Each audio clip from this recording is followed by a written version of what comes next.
Hey guys, welcome back to the podcast. We are back after our 1 month hiatus. Has it been a month? I think it's been a month. We're losers.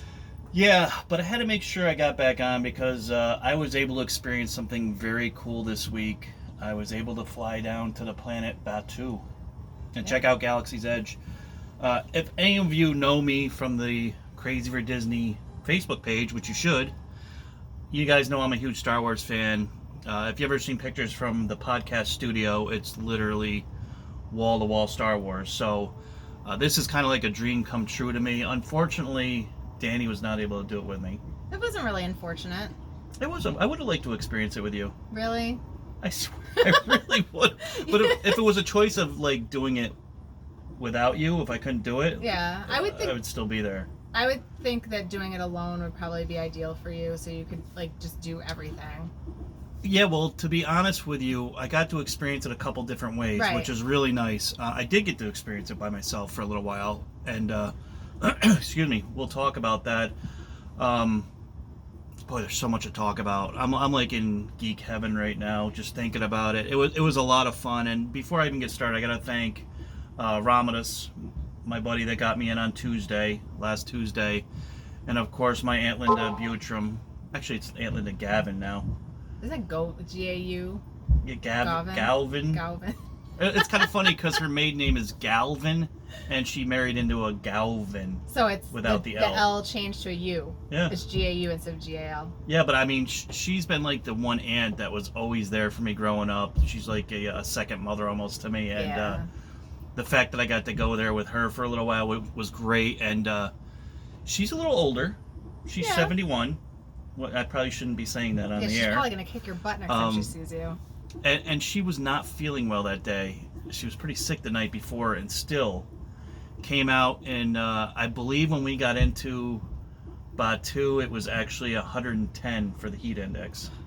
So this poor old lady dragging me. She would literally do like I'm convinced she would do anything for you. Yeah, she probably would, and she usually does. So let's just get to it.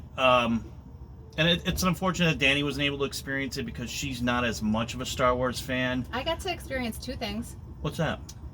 I got to see the entrance. You did? Which looked kind of cool. It's very cool. And I got to try the green milk, which was You did? not cool. Let's start with that real It was quick. disgusting. We'll get more into the food and beverages as we get into the podcast, but I did try the blue milk and the green milk, and I brought the green milk out to both Danny and my daughter.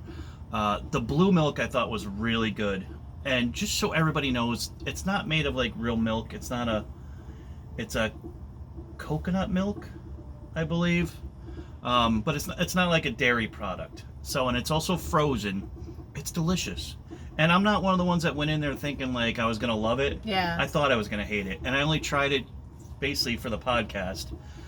There was a number of things I did for the podcast just to so I could kind of let everybody know what's going on when they get in there when it opens up on the 29th, which we will be there. 28th, isn't it? No, it's the 29th. We get there on the 27th. I think we check into our resort on the 29th, but we'll actually be in Batu on the 29th. She's double checking because she doesn't believe me. No, I think my dates are just confused. Yeah, you're right. So anyway, when we got to the cast member preview, the entrance is right by the Muppet Theater. If you guys know where that is in Hollywood, it's literally right next to it. So when you go into the entrance, it's like a very cool looking, like man-made looking entrance. But once you get part way in there, it looks like it's a cave. So you're kind of progressing into the land, and then once you get through the cave, I mean, it's everything I hoped it would be, and actually probably even more. Like, if I had to go and plan this thing and make it myself, there's not a lot I would change. And when I was going through the whole thing, I was trying to compare it to both Pandora and Toy Story Land. And if you've listened to other podcasts, I'm not a big fan of Toy Story Land because I don't think that's a land. I think that's like a little add-on. Yeah. I mean, when you go into Toy Story Land, you've basically got 2 new rides and a very small quick service with very limited seating, and that's it. You couldn't spend more There's than 3 rides. Well, the other one was already there. Well, yeah, but still, you got the whole like new queue and everything. I don't count that though. Oh well, if you don't count I it, don't then it count must that. not be. So, I was really comparing it to Pandora, which I'm not a huge Avatar fan, but I'm a real big fan of Pandora. I thought that land was fantastic. That also exceeded my expectations. We still go there every time we're there. Unfortunately, we did not get on Navi River this time. I know, and I like that. Which kind of bummed us out. But, I mean, that land, every time we go back, we're still in awe looking at the mountains, the floating mountains, the way it looks at night when it's all lit up. So I was trying to compare it to that, both in size and quality. So here's what I did. When I first got in there, I did what probably everybody else is going to do when they get there and beelined it to Millennium Falcon. Yeah. So it's quite a walkway to get from the entrance to the Millennium Falcon. Millennium Falcon's towards the back end of the land. So I just beelined it and got on the ride. So let's talk about Smugglers Run first. It's amazing. It's a really cool ride. It's not like, I don't really think it's like an A-level ride. It's more like a B-level ride. The queue is probably the best queue I've ever seen. It's better than Flights of Passage. It's huge. It's interactive. There's a ton of stuff to see. It's got a cool animatronic in it. When you walk into the Millennium Falcon cockpit, you do get the goosebumps and feel stupid like a little kid. And this is if you're a Star Wars fan. If you're not a Star Wars fan, I think you're still going to love it. You're still going to be in awe of it because there's just so much to see. And there's talk about them doing a virtual queue when it opens, which will help alleviate some of the lines. Because I got to walk on every time I got on. And that was nice, just kind of zipping through and looking at what you want to see. But you could see where the future queue is, and it wraps around. Oh, I'm sure. So when that thing is full, I can imagine it's going to be a nightmare. Luckily, there, like I said, there's a lot to look at, so it's not like you're going to be standing there looking at walls and being bored. The ride is very cool. It kind of reminds me of maybe like a Star Tours on steroids. It's a little bit better than Star Tours. I don't think it's quite as good as Flights of Passage. And I think part of that is because you're enclosed. Yeah. You're in a cockpit, so like with Flights of Passage, you get the water spraying on you. Right. The breeze. You feel like everything's open. Yeah, there's a lot more interactive with it. Is it similar to like Mission Space? Like, are you enclosed like that close? Because I hate that feeling. Well, you've got 5 other people in there with you, so it's a very large area. Okay, well, because Mission Space is, I think, 4 people. You don't feel like you're in Mission Space. It's definitely a much more open cockpit. Okay, because I know, like, the first time we got on Mission Space, remember we were like stressed out because I did not like that at all. I didn't like it either. Like, and we go on the easy side too. Like, it's not like we go. And we've been back on it. Yeah, since but then. I feel very claustrophobic in there, so it's not like that. Yeah, I do as well, but no, it definitely doesn't feel claustrophobic, and you're much more excited when you're in there. So you're not really like as when you're in getting Mission Space. Yeah. You're just looking around at this thing closed in on you and you're freaking out. When you're in the cockpit of the Millennium Falcon, you're just looking around at like all the controls and all the nonsense, the lights going on. So yeah, you don't feel as claustrophobic by any means. It is interactive. It doesn't have to be. You get a choice when you go in, whether you want to work the controls or you don't want to work the controls. They have a pilot, a gunner, and an engineer. I did all of them multiple times. My favorite was being a gunner. No, correct that. The pilot. The first thing I did was be a gunner. I thought the gunner would be my favorite, but it's not. You didn't like it, did you? No, I didn't like it the first time because I thought it took away from the experience. And I really wasn't being fair to the ride until I did it a second time. When I did a second, third, and on and on and on, I do feel as though you do need to interact with everything. Because it almost, especially if you get a little bit of motion sickness, it takes away from the motion sickness a little bit because you have to actually look away from the screen and look to see what buttons you have to push. Basically how it sets up if you're a pilot. You've got a pilot on the left and a pilot on the right. And it will tell you what to do. It'll tell you like pilot on the left, do this. Pilot on the right, do that. One controls left and right. The other controls up and down. So it'll tell you like left pilot, do something. Right pilot, do whatever. The gunner kind of disappointed me because it's not a joystick like a video game. Yeah. It's just button mashing, which kind of bummed me out a little bit. I was expecting like a little crosshair or something to work it that way. And engineer was surprisingly fun, like more fun than the gunner. You got to, if something broke on the ship, it had corresponding buttons that would start flashing, and you had to hit those buttons in order to fix it. So what if you didn't hit any buttons? Like what would happen? I think the vehicle would crash sooner because you're regenerating the shields. Yeah. But you're also in charge of the tow cables because the whole story is you're going to pick up a you're trying to smuggle something out. Yeah. If you've ever seen the Solo movie, you know the train is in there and you're trying to capture a piece of the train. Yep. So you're in charge of hitting the tow cables. It was a lot of fun. That was really cool. And then when you get off the ride, according to how well you did, the exit actually shows like if you'd had a lot of damage on the vehicle, everything's sparking and flashing. If you had a pretty smooth run, everything's fine. It was a lot of fun. It wasn't like mind-blowing though. It wasn't like when you first went on Flights of Passage and you felt like you were on something really special. But yeah, I would definitely do it again. And I think people who are not a fan of Star Wars will actually like it. Yeah. I think my other only complaint with the Millennium Falcon would be that it takes place over land most of the time. And for me, growing up on Star Wars, Millennium Falcon was always fighting TIE fighters out in space. I thought that would have been a little cooler, but... And it doesn't change, like, it's always the same thing? It doesn't change like Star Tours does? It changes little tiny things. It doesn't change, like, you know, with Star Tours, there's a number of different planets. This one, I think, had like 3 or 4 little scenes that changed the variety a little bit. It was nothing major. And it all pretty much stayed to that script of smuggling off that train.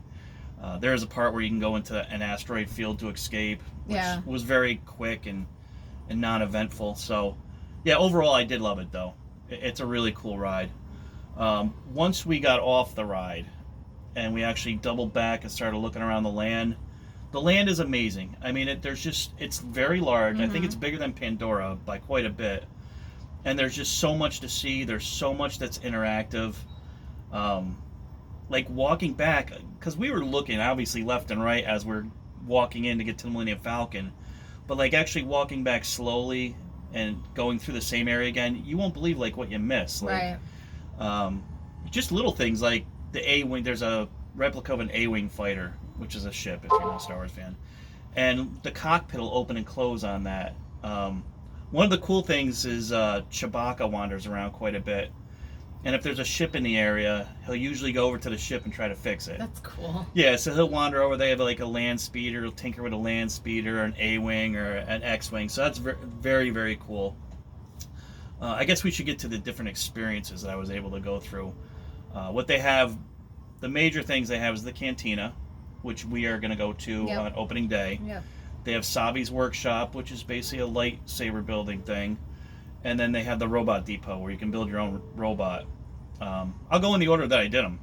I did the Cantina first, and it's amazing. It's like, I had certain expectations for everything. Like, I kind of wanted... I didn't want to, like, get too excited for it, because I didn't want to be let down. Right. But, like, everything I saw was better than I expected. So I walked into the Cantina, and it's so cool. They have the robot DJ that's playing music. There's a couple aquariums by the bar that's got like some different alien life forms in there. If you don't know the movies, it's still cool. If you know the movies, it's like a lot of hidden Easter eggs. Yeah. One of the creatures in the aquarium is like the frog critter from Return of the Jedi. Like right before they go in Jabba's palace, it grabs a bug. Yep. That's in there. So that's kind of cool if you're a Star Wars dork. If you don't know anything about Star Wars, it's still cool because there's something in there. The cast members, I should say the cast members all around Batuu are amazing. They all play the characters, you know, they stay in character. The people working in the Cantina were insane. I mean, they were having such a good time. They did some dances, and there was like a nightclub atmosphere, which was really fun. I had a few of the drinks. I had a fuzzy tauntaun, which is very interesting because it's got like a fuzz on the top. It sounds so gross. It gross. does sound gross, and it looks very weird, but it's got a numbing effect. So when you drink the foam on the top, it actually makes your lips a little numb. Why would anybody want that? I don't understand. Well, it's funny because we went in with another couple, and the woman that ordered the drink, her face felt gross. Like she just didn't like it at all. Yeah, she was like, it made me too numb. I took a drink of it, and it wasn't as intense. Like my lips felt a little tingly, but it wasn't awful. I don't think I'd order that again because, I don't want to worry about my lips being numb. Just weird. I mean, I guess it's like the novelty of it. Like people are talking, like it's like a buzz thing. Yeah, People I mean, talk about it, but all the drinks had like of course they feature the boba balls and a lot of stuff like they do in Pandora. I got this thing, and I don't remember the name of it. I probably should have wrote it down, but it looks like a little petri dish, and this is going to sound gross, but it was actually good. It looks like a little petri dish. It's got boba balls in it. It's got like a gelatin base, but like a real soft, like you could almost liquid. And then it had like pop rocks and some other nonsense in it. It was really sweet, but it tasted good. No alcohol in it. There's a number of non-alcoholic beverages that you can get as well. So don't think that you can't go to the Cantina. You can get stuff that's yeah. So yeah, I was thrilled with that. The music was great. The atmosphere was great. The drinks were really good. To start off, I think it's a 2-drink max, and you have to be out in 45 minutes. That's when the land opens as well, I believe. And the reason why they're doing that is because they want to get people in and out so everybody can experience it. They're taking reservations. If you get on Disney, go make a reservation as quick as you can. It says for breakfast, lunch, and dinner, but they're only offering like little tiny plates. Like I think for breakfast it's like a yogurt and a donut, what sounds like a donut. And then like for lunch and stuff as other small plates as well. So get your reservations in. It's going to be busy. So you can go see it, yeah. I mean, we were lucky enough during the CM previews that they did not allow a lot of people in there at one time, and it was still packed. Yeah. I mean, it's super busy. Everybody wanted to be there. The next place would be Savis Workshop, which is a lightsaber building experience. It's expensive. I'm going to say that right off the bat. It's $200, and you should get a reservation, but there are walk-ups as well. And basically what it is you pay for your lightsaber, but it's a show. If you're like Danielle has done, we've been to Universal before, and we've done Oleanders, where our daughter got to pick out a wand. Ollivanders? Yes. You tell I'm not a Harry Potter dork. And they put on a little wizard show, and they present it to the kid. It's really cute. And I'm trying to be as objective as possible and look at it from like a non-Star Wars fan as well. I thought this was a lot better. You go in, they present you with a number of different parts that you can use to build a lightsaber. It's all metal. Every part is like solid steel, except for the crystal that goes in the middle is made out of plastic. But the lightsaber is like heavy duty. It's a solid lightsaber. So you go in, and they have a number of, well, they would be assistants, I guess, that help you out. Because some of it does get complicated, especially if you're a moron like me and can't follow directions. There's definitely like you start with like the hilt, which is basically like the innards, and you got to put the crystal in, and then you put the components on it. And if you want to see like a moron, watch me like trying to figure out where to screw something or which end goes up. You're good at that stuff normally, though. I am. I just don't follow directions well. Oh, that's true. So you go in there, they tell you the whole story. There's a lot of really cool effects. It's all like candlelit kind of. There's a lot of characters that kind of, they have overlays of their voices coming in. You build the lightsaber the way you want it, and then you stick it in this machine, and they put a little ceremony, and then the blade comes on, it all lights up. It's very cool. I did not buy a lightsaber. They allowed me to go in there and just build one and go for the experience. I do believe it's worth $200 if you're looking for a lightsaber and you don't want one of the cheap plastic ones. If you want like a good quality lightsaber, it's worth $200. I know Danielle's looking at me like, are you insane? Seriously. If you're a Star Wars fan, I don't know if you're like a non-Star Wars fan. I think I would just buy a plastic lightsaber. I can't see that a non-Star Wars fan would do that. I think they would love the experience. But yeah, I don't see a non-Star Wars fan buying a $200 lightsaber. But if you are a fan of Star Wars, bring your pocketbook with you.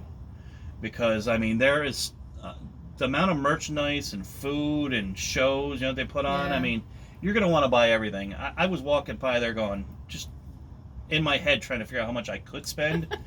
And it was like off the charts. It was nuts. But yeah, I would do if I was looking for a lightsaber, which I'm not right now, I would definitely spend $200. I think our daughter's going to do it. Yeah. When we go there, so be prepared. She really need a $200 lightsaber? I think she would just love the experience. And then you're going to take the lightsaber. If it finds its way into my podcast area, that's okay. Because you know I'm not an idiot, right?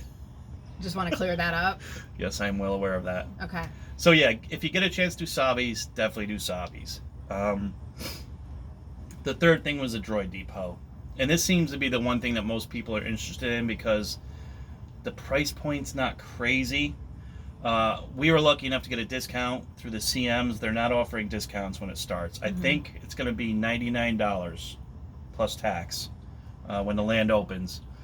And basically what you get to do is they have a number of droid parts that are on conveyor belts. And let me just say, like, the rooms themselves, every shop, every restaurant is like ultra detailed and ultra cool. You're just gonna have like whiplash looking around going, oh my god, look at all this stuff. So when you walk in there, there's large robot parts going around up top, but then you have conveyor belts where they have the little robot parts. You get a basket, and on the bottom of the basket it tells you what you need for your robot. So if you're doing an R2 unit, you need a body, you need a head, you need 2 side legs and a bottom leg. If you're doing a BB-8, you need the inner body, the 2 parts that go around it, and then the head on top of it. It's very easy to do. It doesn't take a lot of time. If that was my one complaint, there's no way to really drag it out. I mean, you could sit there and just keep looking at parts going by, but you're going to know what colors you want. You're going to grab them. But you said there were like stickers and stuff that you and like accessories and stuff? There were some accessories that I've seen that you can buy as well. I did buy these chips you can put in it that change the personality. So you can have a good robot or a bad robot. I'll get to that in a second. So you get all your parts, you bring it over to, they have workstations, they have somebody there to help you in case you're an idiot like me. Luckily, I don't think I needed any help with this one. No? It was pretty self-explanatory. There's instructions on the back. The only thing you need to actually screw in, they have like a gun, like a screw gun. If you're doing an R2 unit, you need to screw in the side legs. If you're doing a BB-8, I think you have to screw in the sides. So you don't use a lot the screwdriver very much. It pretty much just all clamps together, presses together. So you put them all together. They set your robot in a little container, and they power it up, and it does a little show, and all of a sudden your robot comes to life, makes all the noises. It's very cool. And then they start getting you on accessories. You can buy like a backpack for it. You can buy like little accessories for it. Like I said before, you can buy the personality chips. And the reason why the personality chips are important is because these droids are actually interactive in the land, which I didn't get to experience a lot of. So, I know you told me that before. I feel like that's going to be like a logistical nightmare. Like, people are supposed to bring their droids to the land and like have them like going around when there's like 8 bazillion people there. I don't think they want anybody actually physically driving them around the parks, like on the ground. I think what they're expecting everybody to do is either have them in your backpack. Buy a backpack for it. Or you do get a free box, and the box has openings where you can see the robot. Yeah. So if it's doing anything, you can actually see it. What they're going to do is, if you have a bad robot, Chewbacca walks by. Do you have a bad robot? I do have a bad robot. Okay, because it's black. No, because I bought the chips will correspond to either being a rebel or...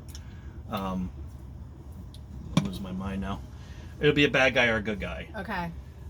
When you pass a stormtrooper, if yours is a good robot, the robot will freak out because there's a stormtrooper nearby. It uses Bluetooth technology, so it can sense it going by. Same thing if you got a bad robot. Chewbacca wanders by, it'll freak out. If another robot comes near it, it'll react with the other robot. It'll talk if they're both friendly. It'll probably yell at each other if they're opposites. So I think that's going to be very cool. And so are you going to lug that thing around when we go back down? I am. How are you going to carry it? I'm going to get one of those backpacks like a loser. Okay. So, I mean, you'll wear this thing and you can see it. It'll sit on your front like a papoose, like a baby. Are you kidding me right now? I kid you not. I'll be wearing one and with my little robot. To hang out with you? You could just like walk 10 feet to the side or something. I'm always so nobody behind knows. you anyway. Well, yeah, I mean, because I'm running around like a little child, and you have a little more common sense to just take your time and relax. But yeah, that's a very cool thing for this thing to be interacting with everything, because it kind of adds something to the rest of the park. So, yeah, that's cool. If you say you walk through one day, you're not a huge Star Wars fan, but you have the droid. If you've walked through everything, experienced everything, you can go back with your droid, and your droid's going to give you different experiences no matter where you are. It'll flip out over a stormtrooper, or it'll interact with your buddy's robot. So that's very cool. So if you get a chance to build a droid, I highly recommend it. I know that's a little expensive, $99. They're definitely all plastic. They're not very. They're light. I mean, I think they did that not only to save money, but I think they also did it because it won't be too heavy on your backpack. I have a Spiro droid, an R2D2 Spiro droid.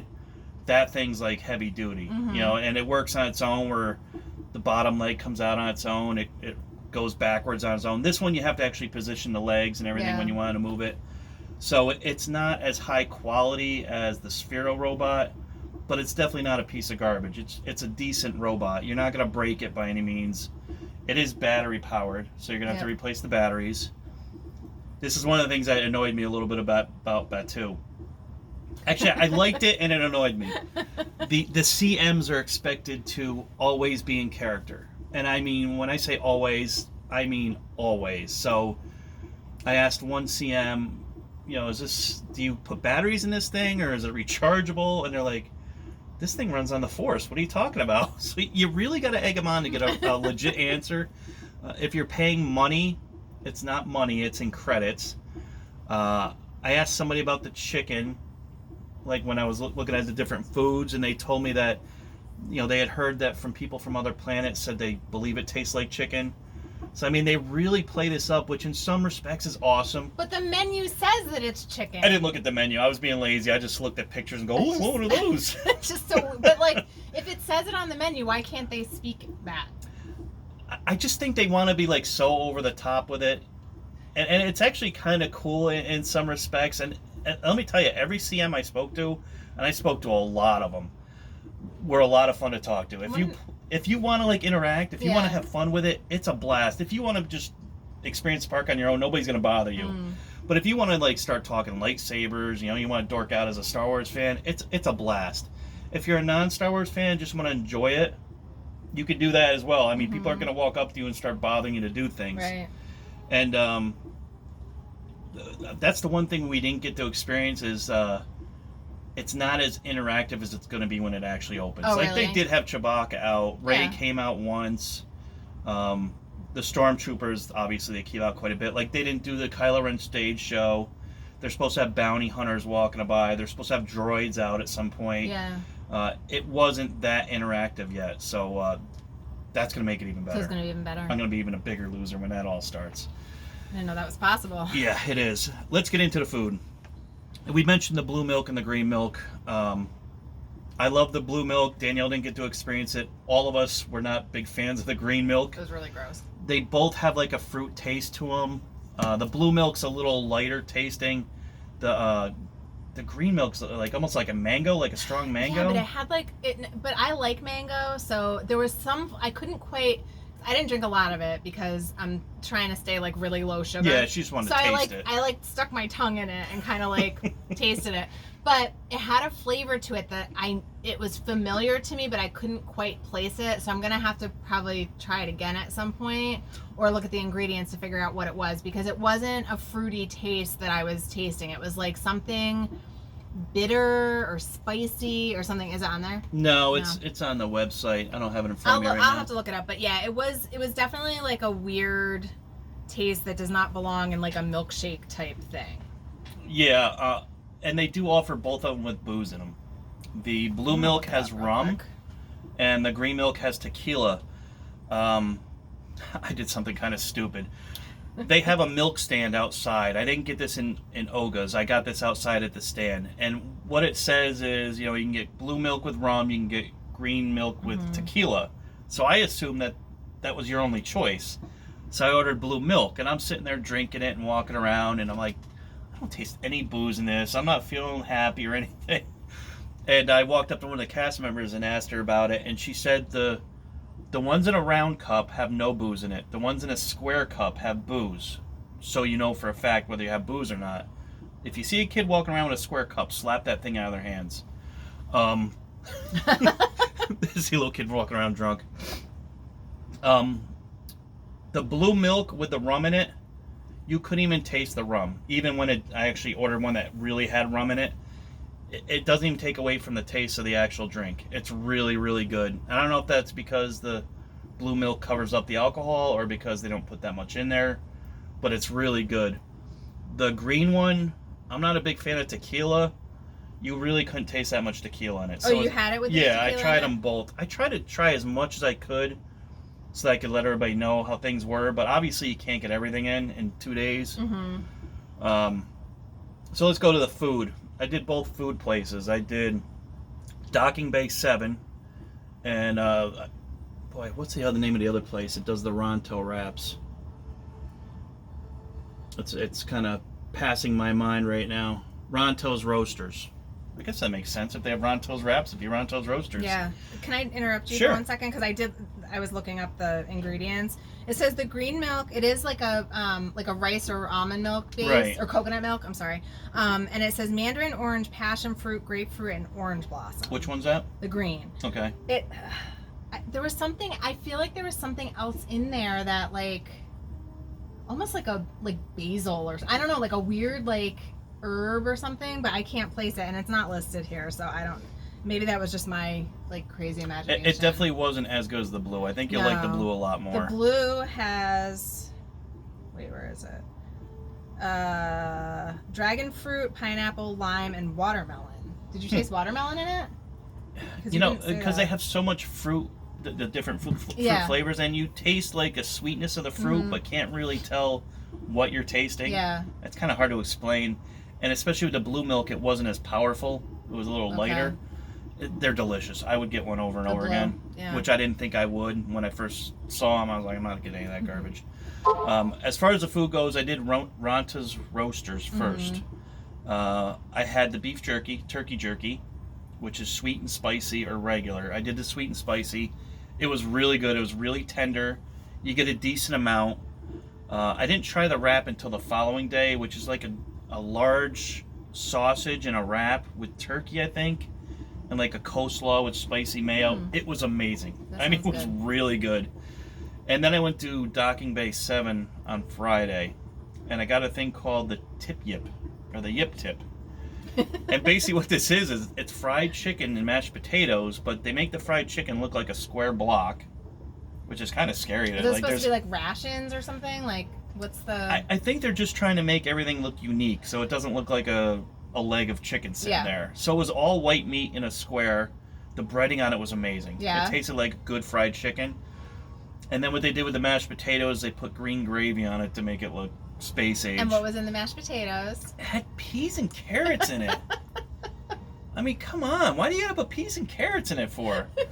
I did eat it all, which, if you ask Danielle, I normally pick out every vegetable out of my food. I did want to experience it the way it was intended to be experienced. It was good. And the green gravy tasted like regular gravy? It tasted like regular gravy. And I literally scooped it up. I didn't, try to shy away from it.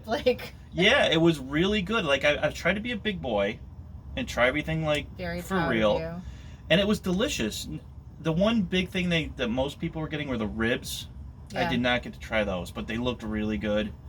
All the food looks amazing. It's got a very space age look, kind of like they did in Pandora. They made everything look very unique for the land. They did the same thing for Star Wars. It's basic food that you know and will enjoy, but presented in a really weird way. There's limited seating for Ronto's Roasters. It's not like a real sit-down restaurant. It's more like a walk-in, walk-out. They have some tables around it. Docking Bay 7 has legit tables, and I could have stayed in there all day.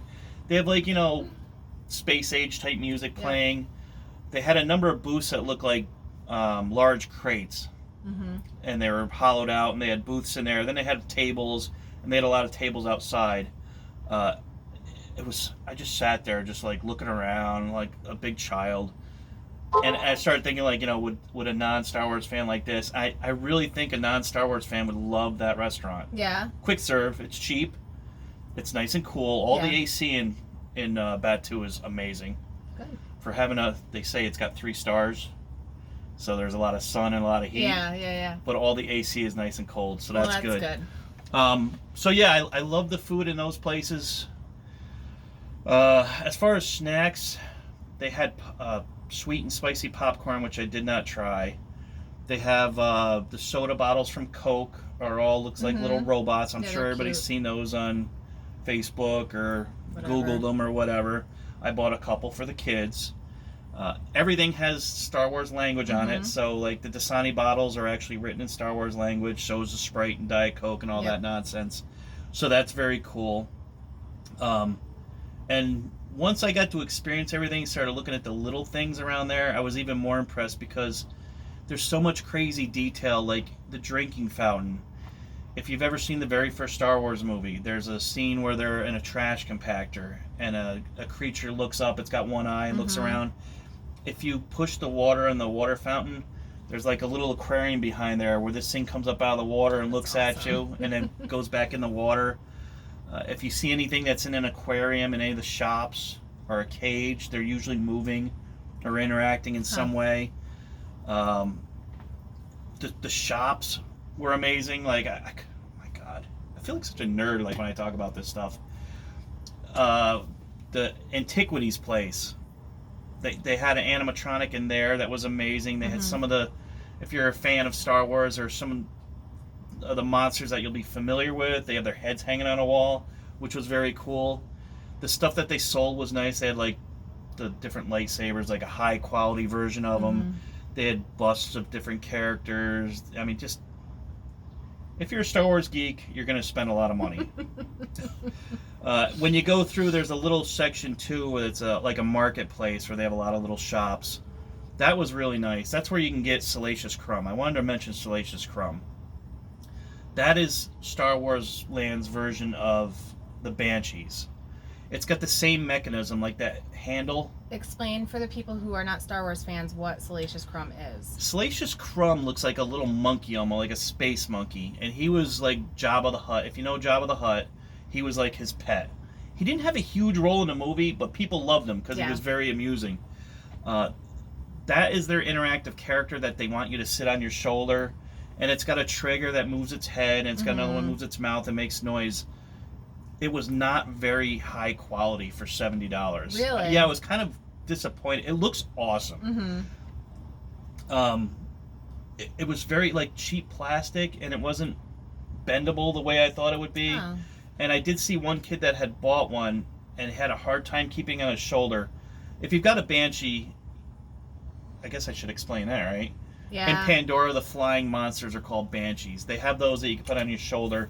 And basically what they do is underneath your shirt you put a magnet. Yes. And that's what holds it. It doesn't hold it very well. It doesn't, but... With the Salacious, the kid was... And this thing is much lighter than the Banshee, but that thing wouldn't stay on the kid's shoulder. It was moving all over the place. And this poor kid, I mean, I shouldn't say poor kid. This kid had a lightsaber. He had a robot. He had Salacious. Poor kid. Somebody was dropping big bucks on that kid. But yeah, that was one thing that I would have liked to have purchased. Yeah. But I just couldn't see spending $70 on it. Like, maybe I looked they'll at improve them along the way or something. I think what they'll do is they'll look at it and see how well they sell, and if they don't, because they had like a whole wall of them, and I didn't see any of them missing. I only saw one person walking around with one, so I don't know how well they sold. I mean, they may have sold more and just were in boxes or whatever, but I only saw one person carrying one. So that's kind of interesting. I think the price point's a little high on it. I think if they knocked it down to like 40 or 50, I think they would sell a lot more of them. They do have one of the other places they had was where you could buy stuffed animals, which was kind of cool. And they're all based on different Star Wars characters, like the Tauntauns, the Wampas. I got my daughter a little critter. I didn't even know what it was. So, I mean, there's... I wonder if they're just making some stuff up, too. I don't know, because I recognized everything but what I got my daughter. Yeah. Maybe it'll be in the next movie or something. Could be. It fits on your finger on a ring and makes all sorts of noise if you pet it. Most of the stuff's interactive, either makes noises or does something. They give you a really cool box to carry him home. It looks like a pet cage that you're carrying around. It's rather large. It was like a foot tall, maybe a foot and a half tall. It's bigger than a foot for sure. And this thing I bought my daughter was like, it literally smaller than your hand, and they still gave me this giant box to carry. Yeah, I'm surprised they didn't have like a smaller sized one. Yeah, that would make sense. Even for some of the other things that they had, they should have had a smaller box. Maybe they just don't have them in yet. It's possible. Yeah. So I'm going to say, for a Star Wars fan, the place is a home run. If you're worried about it, like coming in and being disappointed, you will not be disappointed. You'll love it.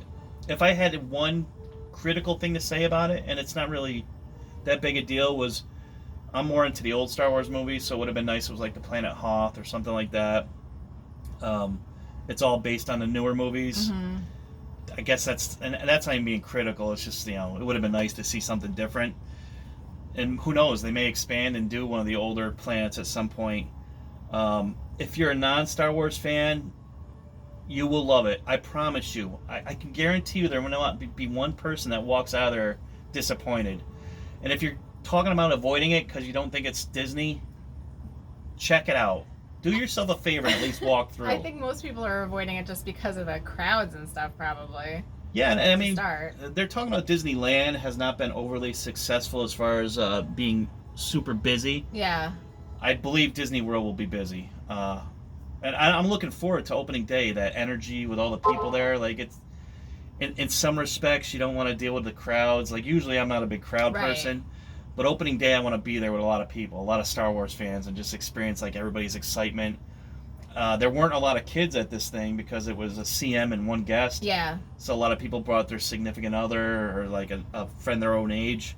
So I didn't get to see a lot of kids wandering around, which was kind of sad. I would have loved to have seen that interaction. There was a few. It'll be cool to see how Maya reacts to it because she's not a huge Star Wars fan, but she does know the movie. Yeah, without a doubt. She knows the movies, so. And she kept telling us she didn't care, but when she wasn't able to get in, she was pretty sad. Yeah, she was bummed. And when she saw the robot that I made, she's super excited about doing a robot. So that she's excited for as well. Yeah, definitely. We have to wrap things up. Do we? How much time do we have? It's only 2 minutes. Can I just say something not Disney related? Sure. Did you notice that we both have Dunder Mifflin shirts on? I knew I had one on. Well, I didn't realize you did. I didn't realize that you did, and we went out like this before.